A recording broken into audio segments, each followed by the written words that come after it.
say very shamelessly that UMBC has a graduate program. We have 2 astronomers that take graduate students. So if anyone would like to apply to our program, please talk to me. Oh, I'm sorry. Okay. Apparently I should be very careful I'm not touching the mouse.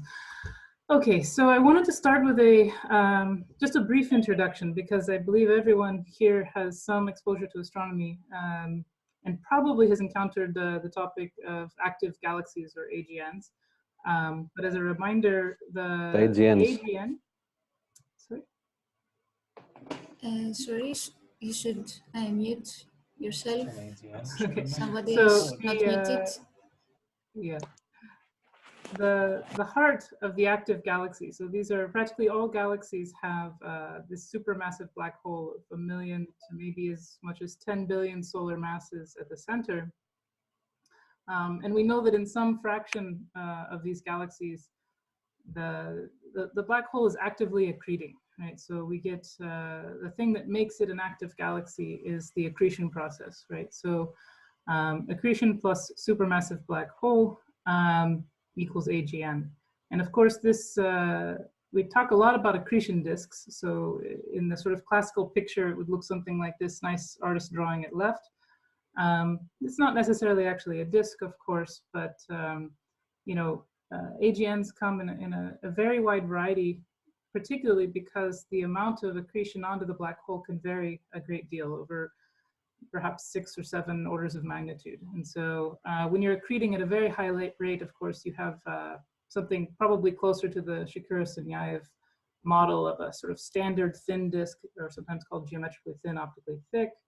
At the lower levels of accretion, the alternative of an ADAF type disk, so that would be an advection dominated accretion flow. That's one kind of low accretion rate model.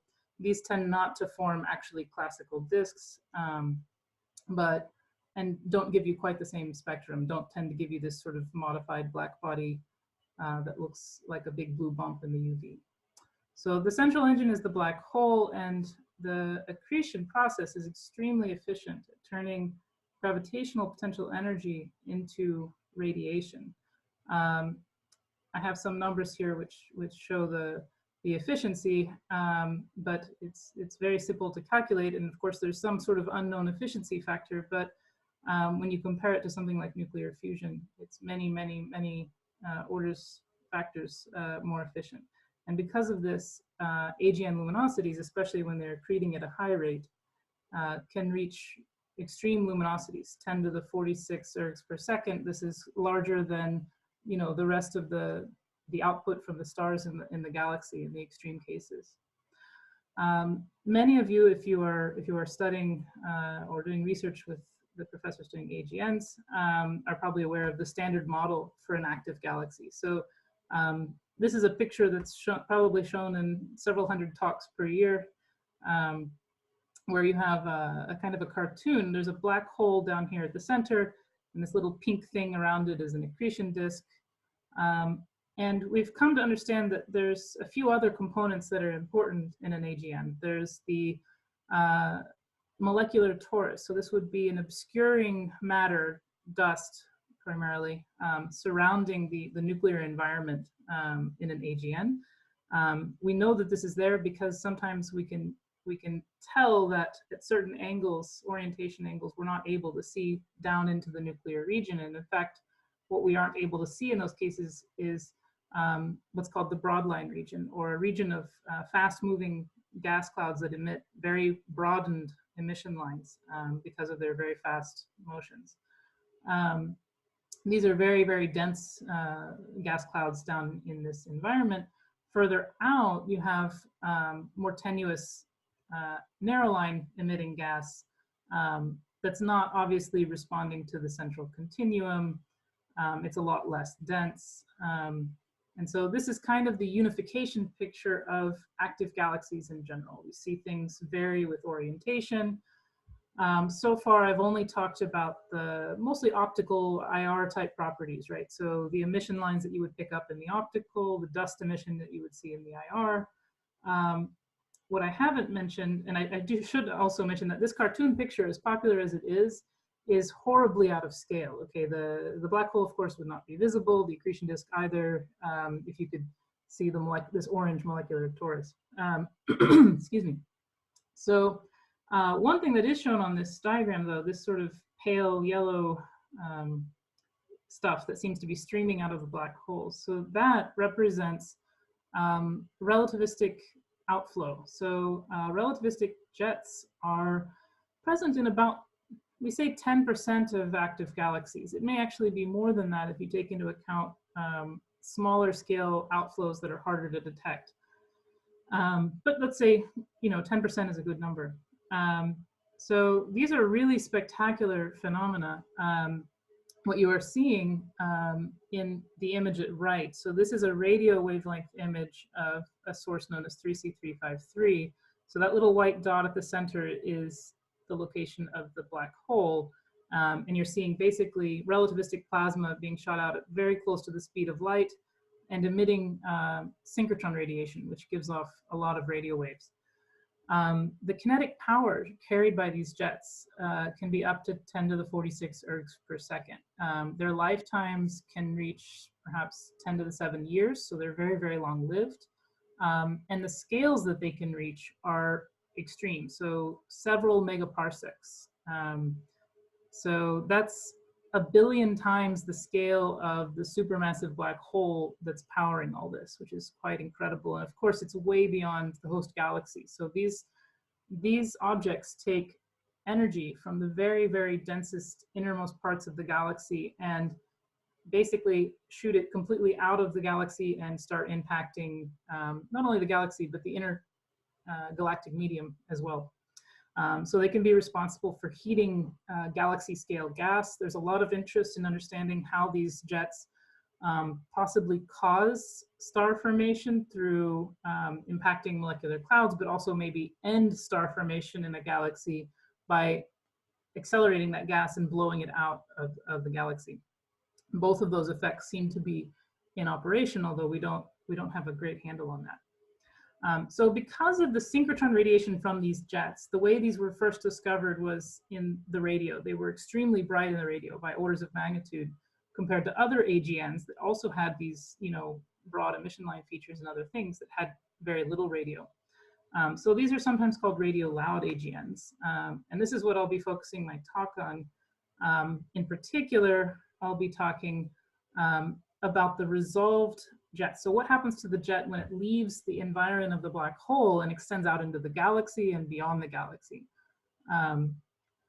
So the study of these jets on those scales, so really resolving the jet phenomena and trying to understand the physics of what's happening in those jets, really began with the advent of high resolution radio astronomy. So this is these are pictures from the Very Large Array. Many of these were taken in the 80s after the VLA was built. And so I'm just showing you different different examples of classical jet phenomena. One thing you'll notice is that I've actually got the two classical morphological types shown here. So the two bigger images here and here are showing Fanaroff and Riley type 2 sources. So Fanaroff and Riley back in the 70s noticed that some jets seem to have these extremely narrow collimated jets. Sometimes you cannot even see them until they end in these massive bright things called hotspots. So these are the sort of sources with hotspots at the end where they impact the intergalactic medium and slow down. Other types of jets look more like the one at far left or up here in the right corner. These are FR1, so Fanaroff and Riley type 1. They tend to have plumy, sort of not quite so collimated jets. They tend to be more bright at the base than later on, and there's some indication that they are slower overall. So one of the major open questions that we still have, besides why do jets only happen in 10% of active galaxies? What's the critical factor? Another question that we have is, what is the difference between this jet here at the bottom right and the one at the left? So those are clearly quite distinct looking objects. The scales on which they reach are different. The total power they carry can be orders of magnitude different. And so we'd like to understand that problem as well. So going through a little bit more of the sort of basics, the ingredients for what we're trying to understand. So the radio emission is synchrotron emission from a relativistic plasma. So that means not only is the bulk plasma in the jet moving with a relativistic velocity, but within that plasma there are relativistic particles, electrons, presumably. So if you want to generate a sort of typical environment, you know, a toy model of what this plasma might be like, you would assume perhaps a power law distribution of electrons. You would, you know, have some maximum Lorentz factor. So we use the little gamma for the Lorentz factor of the electrons or particles in the plasma, as compared to the big gamma, which is for the bulk relativistic motion. So here we've got, you know, for a synchrotron spectrum is very broad and can peak anywhere from, you know, low frequency radio up to X-rays or even higher. And that's mediated primarily by the maximum Lorentz factor that you would have in your power law distribution. So for a peak in the optical, for example, you'd expect a maximum gamma of about 10 to the 6, depending on a few other factors. With jets, the fact that you have this relativistic plasma that has a bulk motion, the bulk Lorentz factors are on the order of 2 to 50. And so this results in strong Doppler boosting or beaming of the emission. This means that you can have enhancements in the apparent flux or the luminosity of the source by a factor of 1,000 or more. So that's demonstrated in these figures here. And this is particularly for the students who haven't dealt a lot with relativistic phenomena. I think it's important to have a look at some of these things. So you can see that at the far right, in particular, is a plot of the Doppler factors, the Doppler boost factor with angle. And so you can see that when the angle of this jet is within about 10 degrees or less, you start to get these very high Doppler factors. The luminosity enhancement is goes as delta to the 3 plus your spectral index for your SED at that point. So you see this major enhancement in the apparent flux, and that makes jets highly visible across a large amount of the universe. So we've detected jets with very high redshifts, you know, 5, 6 is not uncommon. So you can see these things very, very far back when the universe was much, much younger than it is today. And that's because of this Doppler boosting effect. Of course, at those redshifts, we're talking about even back then, the most powerful of those sources that happen to be favorably aligned. So here's just a cartoon drawing so that you get kind of a sense. What I've done here is just shown a base synchrotron spectrum, a phenomenological sort of broad spectrum. And what's happening is as you align this jet to the line of sight, you can see the frequency shift in the spectrum, and you can see that it pops up by 3 orders of magnitude or more. Okay, and so that is what we see when we look at a jet straight on the jet axis or very close to the jet axis, and those sources are known as blazars. Okay, so the synchrotron emission comes from all along the jet.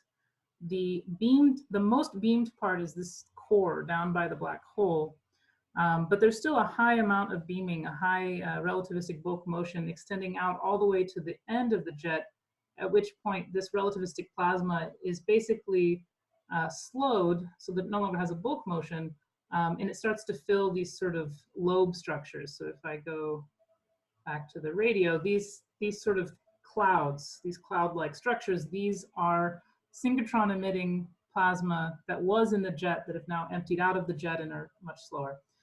When you look at a typical jet spectral energy distribution, so these objects are visible from radio to TeV gamma rays. This is why I don't specialize. I use every I use every observatory there is basically to look at these sources. What you'll see a lot of times in the radio is something like this. So focusing on the pink and purple source here, the pink data points give us the synchrotron spectrum from those lobes. So it peaks at quite low energies. It's not beamed. It would be viewed as the same intensity from all angles. The purple data points come from the base of the jet. So that's what dominates at almost every frequency except very low frequency radio. And you can see the variability. The variability is part of the Doppler boosting enhancement effect because it tends to shorten the variability timescale. But so you can see two interesting things in this plot. First is the pink-purple source is an aligned jet. So that's a jet that's pointed towards us. The orange spectrum shown below is actually for what's known as a radio galaxy. So radio galaxies are sources where the jet is not aligned towards us like a blazar, which is the top source, but is now misaligned. And what happens is the jet emission is now practically absent. It's very hard to see down in these pink points at the very bottom. And instead, what's dominating is this lobe spectrum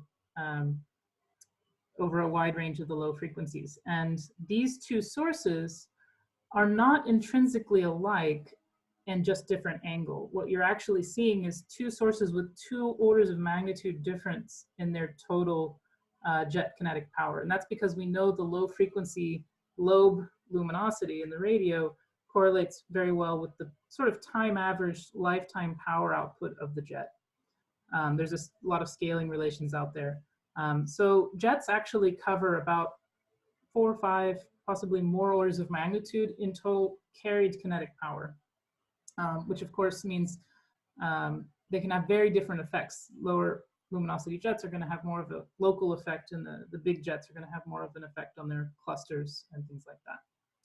So some of the open questions that we have are the mechanism of how jets are launched and collimated, how particle acceleration occurs and where, and that's actually probably the question my research most addresses. But it is related back to the more fundamental questions of why jets are formed in the first place and why they come in different morphologies, why they have different jet powers. Those are the questions that would concern people who just want to understand jets for their own sake. If you're interested in the larger topics of galaxy evolution and impact of jets and how structure in the universe is influenced by AGN activity, then you probably are particularly interested in understanding jets so that you know how much energy they carry, how much impact do they really have. Right now in galaxy evolution models, it's very ad hoc. We just sort of put in this feedback to make it work, right? To make it produce a universe that looks correct for today, but we don't really understand the details of how that feedback happens. Okay, so moving into more what I've been working on, if you just aim a telescope at one of these jets, aligned or unless it's very misaligned, what you're mostly going to see is this core. So this is a radio image. You can see this beautiful chain of knots coming out of the core. This is where the black hole is. That base of the jet is so beamed, so bright, it's the fastest part of the jet, that telescopes without a lot of high resolution capabilities will just be seeing the base of the jet. And you'll get a spectrum that looks like this sort of double peaked spectrum. That's a synchrotron from radio to optical, and then inverse Compton emission at higher energies. However, if you go in with high resolution imaging with HST, Chandra, VLA, even Spitzer when it was alive, you will see the SED of this plasma on much larger scales, the scales where it's actually impacting the galaxy. Before the launch of the great observatories by NASA, all that we had were the radio observations for the most part. So thousands of jets were known. Many of them had very beautiful, deep, high-resolution imaging, but you could only make an SED in the radio. You had 15 orders of magnitude more where they might be emitting and you did not know what that spectrum looked like. Before HST, very few optical jets were known. These are a few of the examples. It was basically 3 or 4. And of course, the resolution was not very good. This is M87, which is the best one that you can see from the ground. This is M87 at left with HST. So HST was a revolution. Absolutely exquisite optical imaging of jets, And you could now do a more detailed spectral analysis of the plasma in these jets. So at right is actually part of a jet known as 3C273. These are actually all HST images, different color scales, of course. This was actually from a proper motion study. So you can actually, the resolution with HST is so good that you can track the plasma components over human lifetimes and get measurements of the bulk speed. In the X-rays, kind of a similar story. Before Chandra, almost no jets had ever been detected. The two exceptions are Sen A. This is one of the nearest jets to us. So that's a jet coming out of a nearby low luminosity AGN. And at left, believe it or not, that sort of blob coming out to the bottom right is a jet known as 3C273. When Chandra was launched, it was a revolution for jets because oh, I'm sorry, I forgot that I had one more slide here.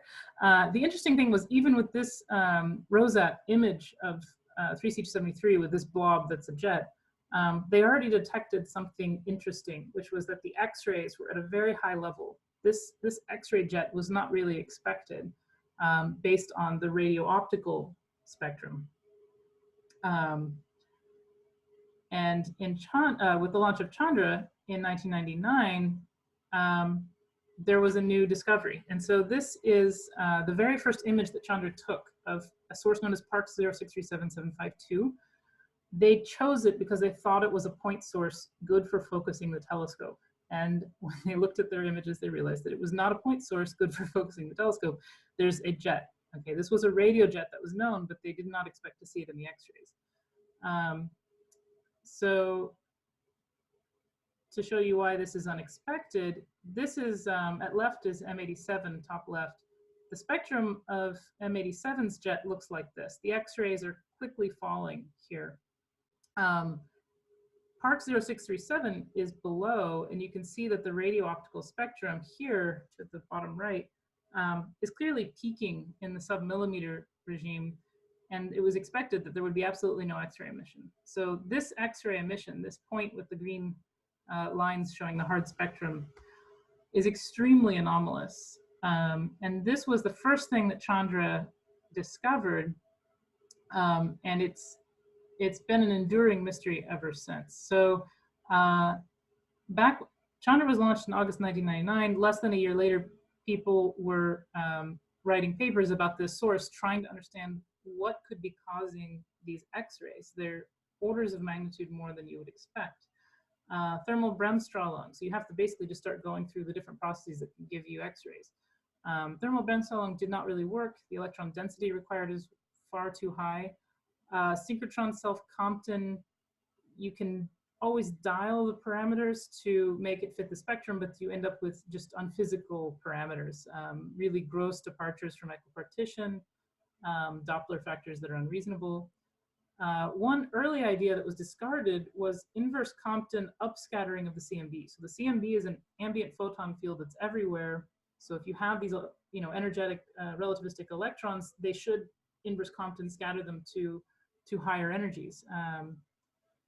The idea for that at first was discarded because it was assumed that on these scales, we're talking 60 kiloparsecs, 100 kiloparsecs from the central engine. It was assumed that the jets have decelerated. They might be mildly relativistic, but they do not have the required Lorentz factors to make a high amount of inverse Compton off the CMB. It was briefly considered that it could just simply be synchrotron emission from another electron population, but no one understood why that would be. So very quickly, just a few months after that, two Italian groups, Tavecchio et al. And Celati et al., decided to rescue the ICCMB model. So they basically said, perhaps these sources, these jets, and Chandra was discovering many of these in the early years, these are highly relativistic on subparsec scales. So they have Lorentz factors compatible with values of 10 to 50. And maybe we're wrong that the jets have decelerated.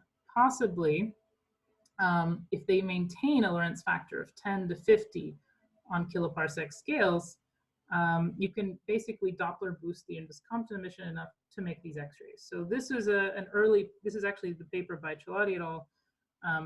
For this source, and you can see here the black solid points. You can see that our SEDs are quite sparse back even in this time, but this is the level of X-rays they're trying to reach.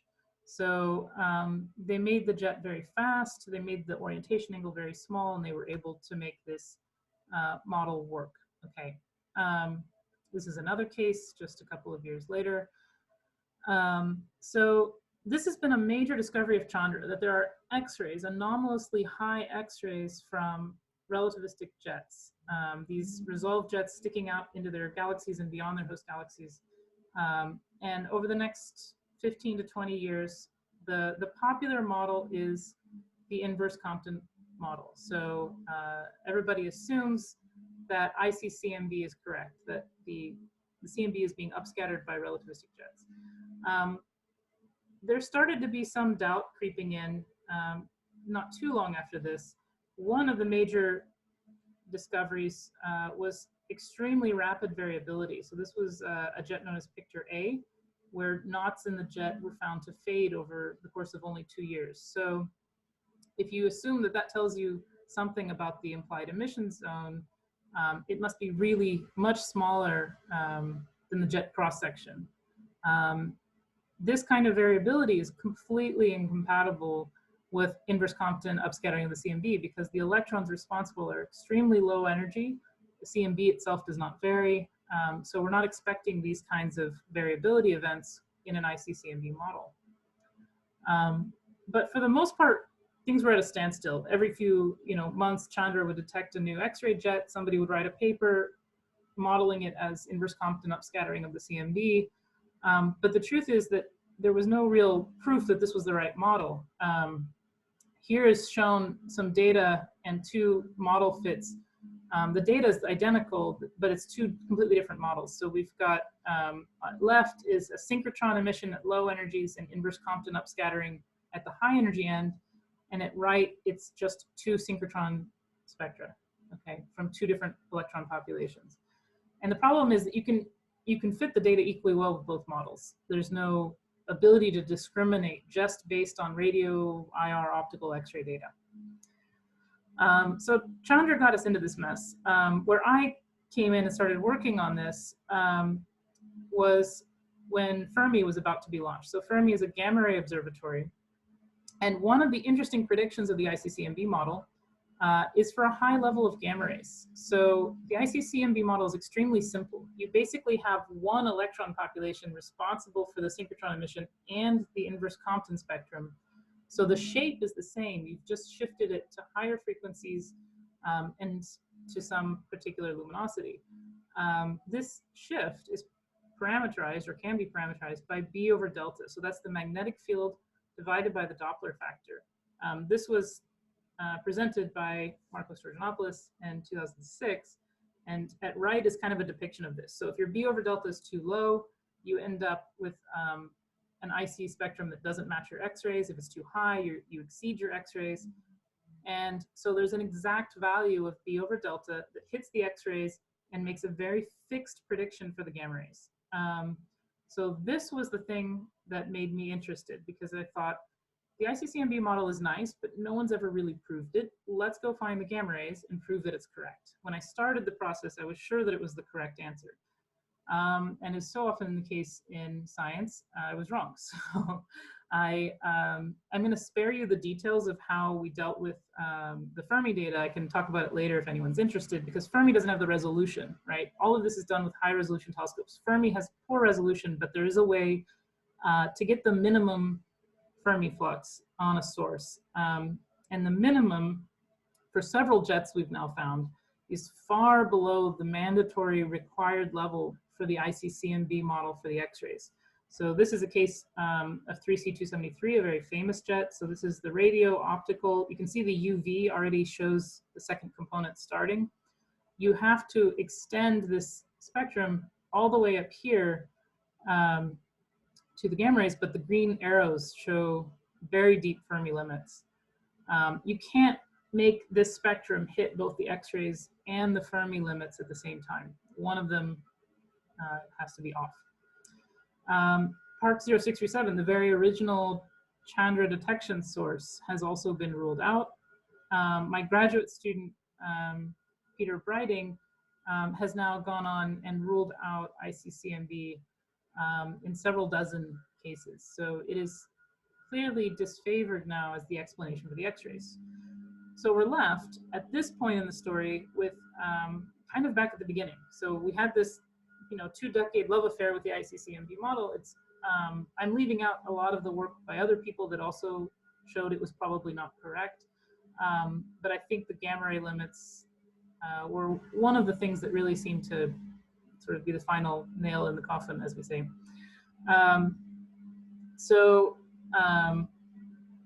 The next direction that we started looking. So Fermi was launched in 2008. ALMA came online sometime in 2011.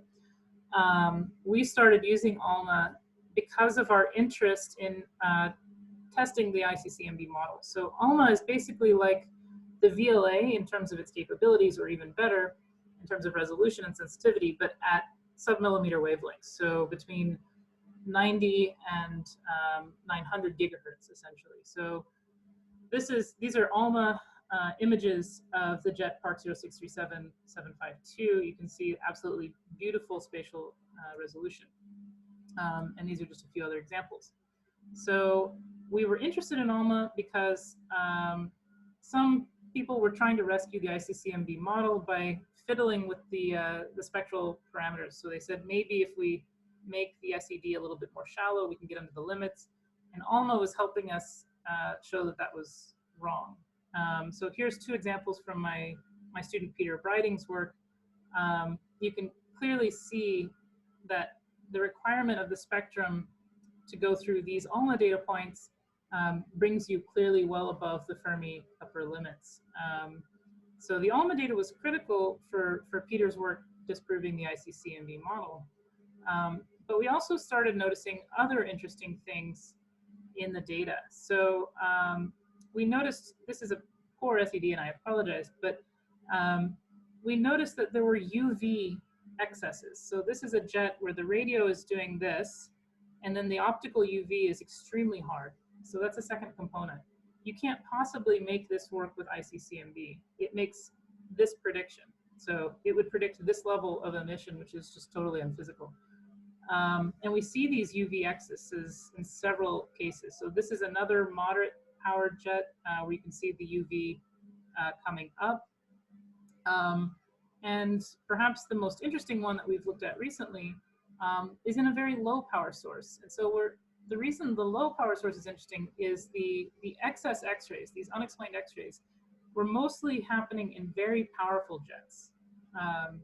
So this is M84, which is a very nearby jet in the Virgo cluster. It's not at all powerful. It's not the biggest galaxy in that cluster. And this is what its jet looks like. So this is the radio image. You can see this is the core where the black hole is. This is the main part of the jet in the radio. And we were actually able to detect this sort of bright knot here in some ALMA archival imaging. And this is what we found. We found that the spectrum in knot B here is the one to focus on. You can see these ALMA data points in orange. So the spectrum, the radio sub-millimeter spectrum, turns over very early. It peaks at perhaps 10 to the 11. Meanwhile, there is optical emission here, and there's quite a high level of X-ray emission with a flat spectrum. So to us, this looks like three distinct components, which so far we have no explanation for.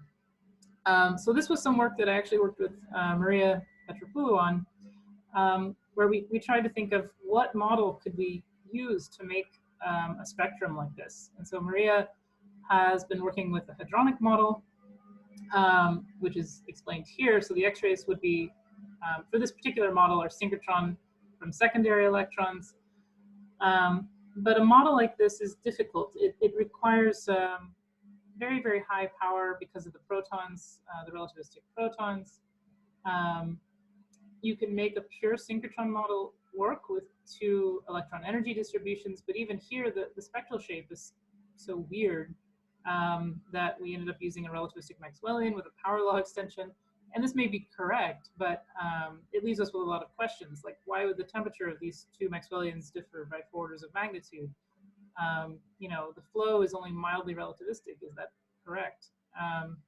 And we found more of these. So this is just another one that I'm working on a paper right now, where we have clear evidence of a radio submillimeter turnover. The optical is doing something else. The X-rays are hard, 3 components. And, you know, as I think I put in my abstract, we're really at ground zero here as astronomers. You know, the first thing you want to do is understand your emission mechanism, right? So we have optical and X-rays, and we don't know what they're from. We don't know what's producing it. This is not my conclusion slide, but I'll say this is sort of a summary of the current understanding. So ICCMB has been ruled out, this very popular model. These are some of the other ways that it's been ruled out written here. But we also see other strange things in the spectra of these jets. We see second components arising in the optical. Sometimes the second component is highly polarized, which suggests that it is synchrotron emission. But it's a challenge for theorists. I'm sorry, I think my slides are a bit, something happened. Okay, let me just go back. Sorry. So there is one side story here, which I will mention just briefly. So these two jets, these are X-ray images. These are Chandra images of two jets. They're both kiloparsec scale, right? So OJ287 at left and Parks 1510-089.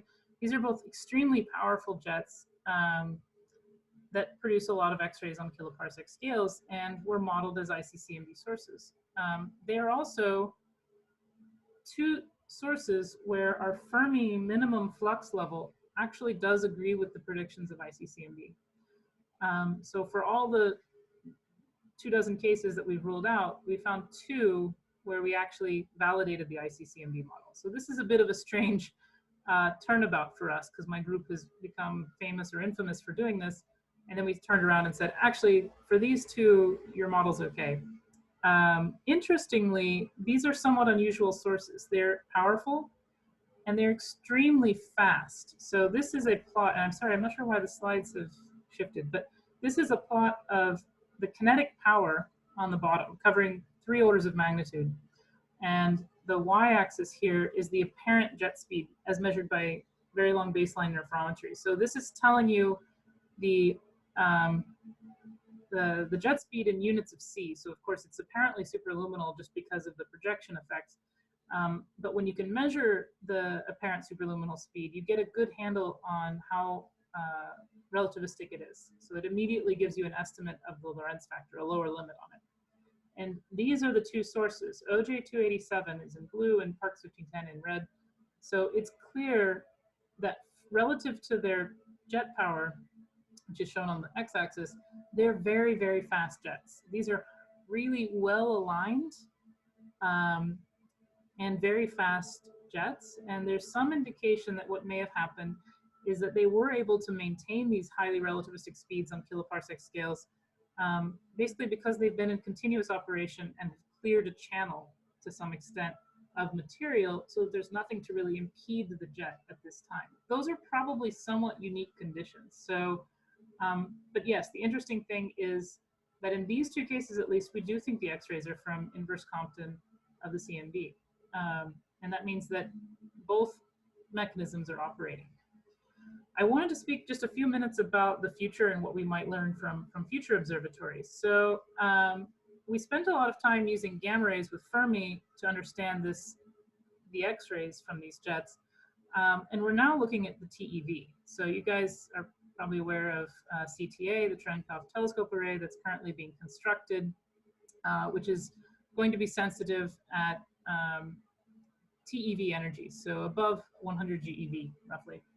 And this is an interesting regime because I'll explain using this following plot. So if we assume that the X-rays in most of these jets are from synchrotron emission from a second highly energetic population of electrons. These electrons, to produce these X-rays with such a hard spectrum, which implies that they peak beyond the X-rays, these are multi-TeV electrons, so they're extremely energetic.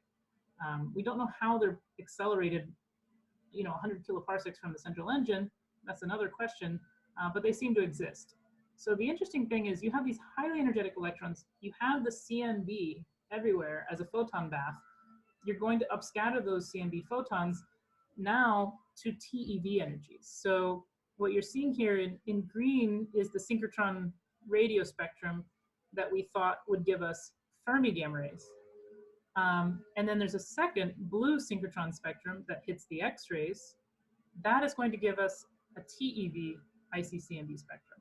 One thing I didn't emphasize yet is that the ICCMB process is inevitable. You have relativistic particles, you have a photon field, there's always some level of ICCMB. The level depends on the plasma conditions, right? You need to know what is the magnetic field, you need to know what is the Doppler factor, which is, of course, also depends on your orientation to the object. But there's not too many other free parameters. It's basically just those two. And so what's interesting is if this very high level of X-rays is due to synchrotron, then we actually expect quite a high level of TeV emission, possibly much higher than what would have been expected in the Fermi band. So this is one of the things that we're trying to do with Veritas. I'm in the Veritas collaboration, so that's a Trenkov telescope array in Arizona. I asked if it was okay if I mentioned this, so we are in the process of observing this jet known as 3C120 because it's practically the only jet that we think we could see this TeV spectrum from, and it would confirm the second synchrotron giving us the X-rays.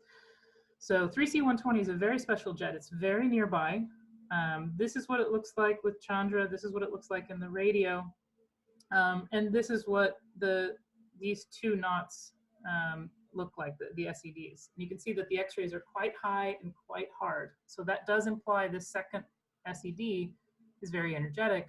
And this very solid blue curve is the predicted TeV level for a reasonable factor B over delta. And for comparison, we're showing the 1% crab spectrum. 1% crab is a good idea of what's sort of easily detectable with a telescope like HESS or Veritas. So this is practically the only large-scale jet that we think we could detect, and we're trying right now. I can't say more than that. I will say that HESS detected an excess from this source in about 12 hours of observations that was about 2.5 sigma. So we're hopeful that we will see this. We'll be able to tell that it's the jet and not the base of the jet, the core, which of course also gives gamma rays. We'll be able to tell the difference based on the spectral slope. So the ICCMB has this very peaky, distinctive slope. If we were instead seeing the core, it would be extremely soft. So they are wildly different spectra. Looking more to the future, longer term, so I always like to show this comparison of 3C273, a famous nearby X-ray emitting jet. This was what it looked like with Rosat, the German X-ray satellite, and that's what Chandra saw for the same source. The revolution of spatial resolution was just incredible. But as wonderful as Chandra is, it's not a highly sensitive telescope, and the technology in it is 40 years old. It is an aging telescope, and it's actually getting less sensitive over time because of buildup on the detector. So the truth is, although Chandra's detected hundreds of jets, well, over 150, I should say, most of them are photon-starved detections. So this is a good case at left. This is Parkes 1229021. In total here, we might have 100 counts from the jet. So those of you that are high energy astronomers know that that is not enough to get you a spectrum. You can't get a very good constraint on the spectral index. I certainly can't do a resolved study of how that spectral evolution happens as the jet extends out. If you go to high redshift, this is even worse. So here's a redshift 4.7 source. Only 20 counts were detected in this part of the jet, and you would need megaseconds with Chandra, which is not possible to do better. So the successor missions being considered by the decadal survey in the US right now are, the main two are Lynx and AXIS, and I actually am on the science teams for both of those, which is interesting. And I'm going to talk about their characteristics briefly, but they're at least one order of magnitude more sensitive than Chandra. And so that will eliminate problems like this. Like this is another case of a beautiful jet that in the radio we can see this chain of knots coming out of the core. And we'd really like to understand what is the change in the plasma conditions as this jet comes out. With the X-rays, not only do we suffer a bit in resolution, but you cannot do a resolved spectral study here. This is the number of X-ray counts here versus arc seconds. Okay, so you can see that we're dropping down to very, very low counts in the jet, and this is with a pretty deep observation. Here is another successful study of 4 jets published by Yorstad in 2006. And although they detected something from some parts of the jet, most of these radio jets are undetected. So these are even with fairly deep exposures. So Lynx is one of the 4 large missions under study for the 2020 decadal. It would be on the scale of a grand observatory like Chandra or HST. The gain in sensitivity is fantastic. It's 50 to 100 times Chandra. The spectral resolution would also be vastly improved, huge field of view, and it would have spatial resolution on par with Chandra. AXIS is a smaller probe class mission being headed up here at the University of Maryland by Richard Mushatsky. It is actually also very impressive. It's at least 10 times the sensitivity of Chandra back when it was launched, when it was performing the best, and actually an improvement in angular resolution as well, with a lower detector background as well. So the sorts of things that we'll be able to do when hopefully one or both of these missions are approved is we'll actually be able to do spectral studies like this. So this is 3C273, one of the nearest and brightest X-ray jets, where we actually have the photons to see how the X-rays change in slope and normalization as you go out of the jet. This was one of the studies that told us that the ICCMB model would only work if the jet was rapidly decelerating. We will also be able to study in detail offsets between radio and X-rays. There's some indication that this is occurring. That would tell us that we have distinct emitting zones. So that's another clue that what we're looking at is perhaps 2 particle populations. Here we really need that angular resolution. You could even possibly do long-term proper motions in the X-rays. I've been involved in doing that on M87. Again, you want spatial resolution. Okay, so that I think brings me right at 50 minutes. So that's the end of my talk, and I'll take questions. Thank you very much for the excellent talk and for being in time, Eileen. Now it's time for questions. So if you have a question, please raise your hand so that I can see you, and otherwise you can type your questions. I think Apostolos would like to ask something. Yeah. Yes. Hi, Eileen. Thank you very much for your talk. Is there any systematics with Z of the X-ray index? Maybe you said, but I missed it. In other words, do you see maybe flatter or steeper spectra as you go to? Yeah, so we have a student, Karthik Reddy. He's working with Marcos Georgianopoulos on a lot of these things. And unfortunately, my talk would have been even longer to put his things in. But he's finding very interesting things in his PhD work. He's finding the X-ray slope is decreasing as you go out in most cases, although rarely you will see what look like reacceleration events, where suddenly the X-rays pop up and they're very hard again, and then you basically see them dying. In general, the radio to X-ray flux ratio is also changing very, very strongly. From the beginning, the X-rays are high and the radios are low, and then you see kind of a reversal. This is very clearly seen actually in 3C273. I know this isn't a super clear figure, but if you follow the boxes from top left all the way down to the bottom, you can see radio-optical X-ray. So at first the X-rays are extremely high, and then you can see them dropping, and then at the end they're far below the radio. So these are, it starts an order of magnitude higher than the radio, and it ends 2 orders of magnitude lower. That's quite typical. I think that if we had the capabilities to do this for more jets, we would see similar things. Okay, and also that's more of a wild idea, but in these 3 bumped shaped spectra that you have seen, have you thought of maybe first and second generation of Compton scattering? Maybe, of course, the sources are not too compact. Yeah, so I think this will not work, but this looks very similar to, you know, having synchrotron, first Compton and second Compton generation of. Yes, I think the compactness would be an issue. I think, you know, Marcos is interested in things like second order SSC for the core regions where you do have the compactness. But I think there are also some, and I should have tried to squeeze that in. There are some people who are looking at forward reverse shocks. So it's actually not that hard to produce 2 particle populations. And you could imagine that 1 or more of them could be giving you an IC component. So you might end up with 4 components total.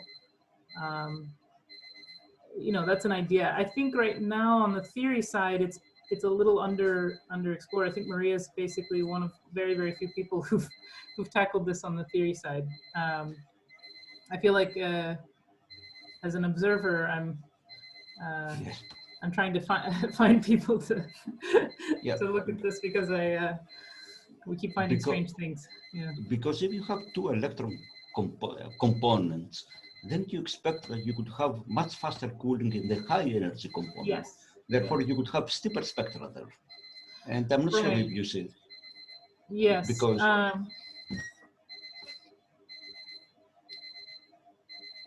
yeah, so the faster cooling is definitely, you know, possible in terms of what you're seeing here, the evolution along the jet, and that is one of the things we want to understand better. Anyway, thank you. I monopolized the question, so time for someone else to ask. Thank you, Eileen. I think that there is an alarm beeping, so I don't know if this is yours, Eileen, or okay. No, I think no, you can switch it off. Yeah. Ah, it's not you. No. Ah, okay. Okay, so we have another question by Colloquium, Dasira. The question is about something you said at the very beginning. You said that jets will be common even at redshifts 5 and 6. I was under the impression that they're actually quite rare there because the black holes are just super massive now. Not many. Yeah, I guess I should be careful how I say common. So, you know, redshift 5-6 objects are rare in general. When we detect a blazar at that redshift, because of the beaming, you can basically say, take the gamma factor, say the gamma is 10 or 20, and square it. There should be that many more matching objects with orientation angles such that we didn't see them. That's very rough, but each one represents a hidden population that's much larger, if that makes sense, because they are only detected when they're pointed at us. Yeah, sure, but we have a fraction of on the overall population of A galaxies, B AGNs. Is that like very faint? Oh yeah, I was wondering. So if we actually know like a fraction among galaxies and among active galaxies. Oh, you mean with redshift, how the fraction would change and how high is it? I mean, at that redshift, maybe at redshift of 2, where you have like. Yeah. There's more activity. It maps somewhat to the sort of rise and fall of quasar activity in general. So I think that's more like at redshift of 0.8. Yeah. That said, the very, very high redshift quasars are kind of alarming because if you do the reasonable models, you expect that these are 10 to the 9 solar mass black holes, and they're in very young universe, very large black holes. So that's a problem for how to create them, and we seem to be discovering more of those all the time. So yeah.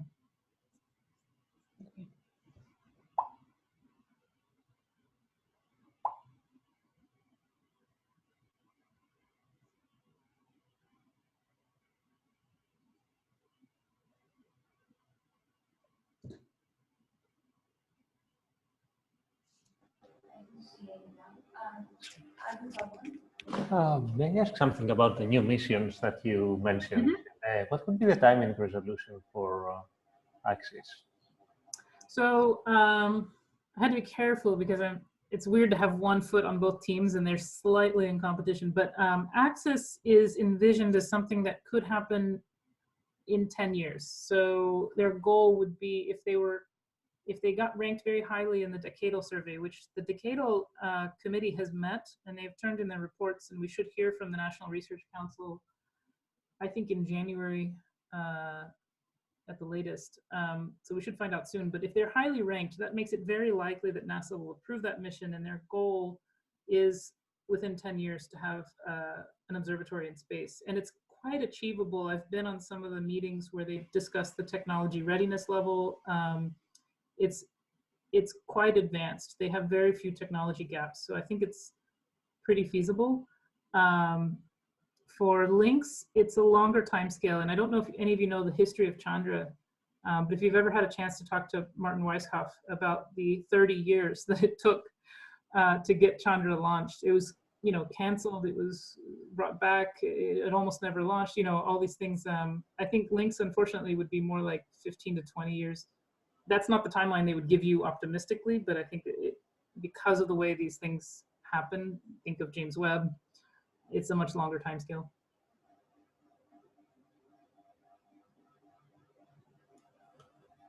Okay. Yeah, actually, I was asking about the time resolution of the instrument. Oh, I'm sorry, I can't hear well at all. But anyway, I hope that was interesting.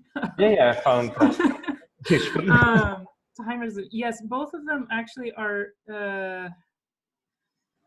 It is important. So I think I have another AXIS characteristics slide here. Yeah, less than 50 milliseconds for AXIS, and I think. So much better than Chandra. Okay. Yes, and for Lynx it would be similar or better, I would presume. So yeah, the impressive thing with AXIS is they are actually really pushing towards like the diffraction limit with X-rays. Like the resolution would be, at first you think, okay, if Chandra is about 0.5-ish, 0.3 isn't that much different, but it makes a difference. And I think the gain is worth it.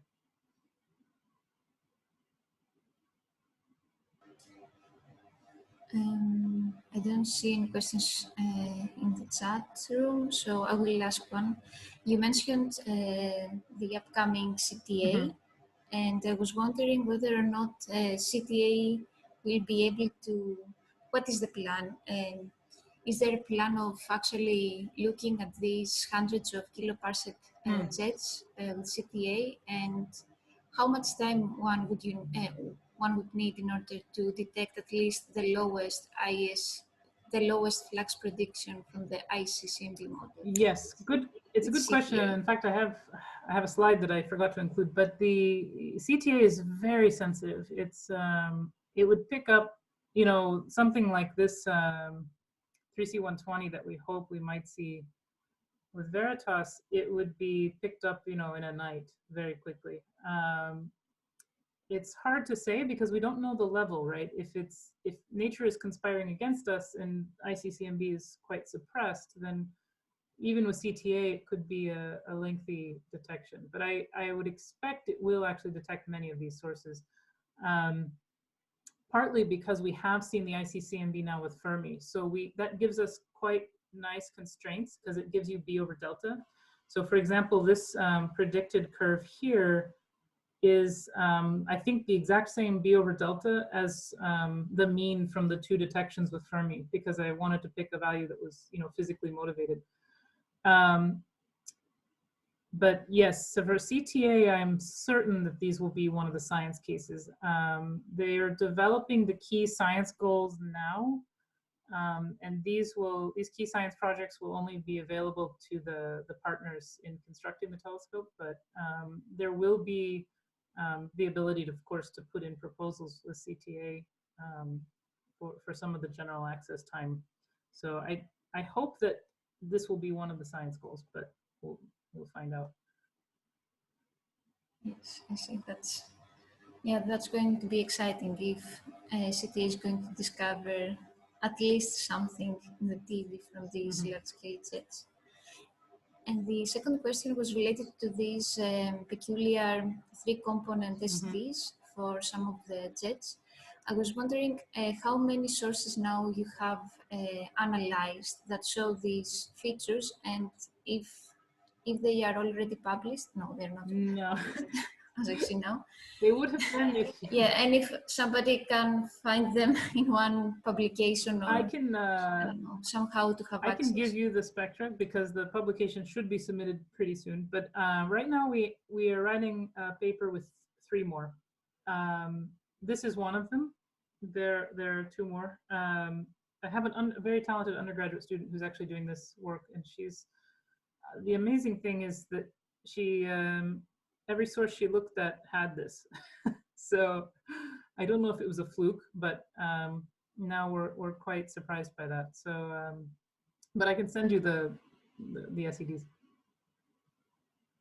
Okay, so currently about 4 sources have been analyzed showing these features. Okay, thanks. Yeah, I think to add a comment, I think what's happening is this is common in the moderate to lower power regime. And so we focus so exclusively on these high power jets because of my student Peter Breiting's work with the gamma rays, that we didn't see very many of this type. This type seems to happen more at the low energy, low power end. And so that's probably a clue. I don't know what it means, but probably means something. Yeah. Yeah, that's interesting. And polarization measurements are available. You mentioned something in your talk about polarization being available for some objects, but for these peculiar ones? No, I've been asking HST every year to give me polarization, but they have not given it to me.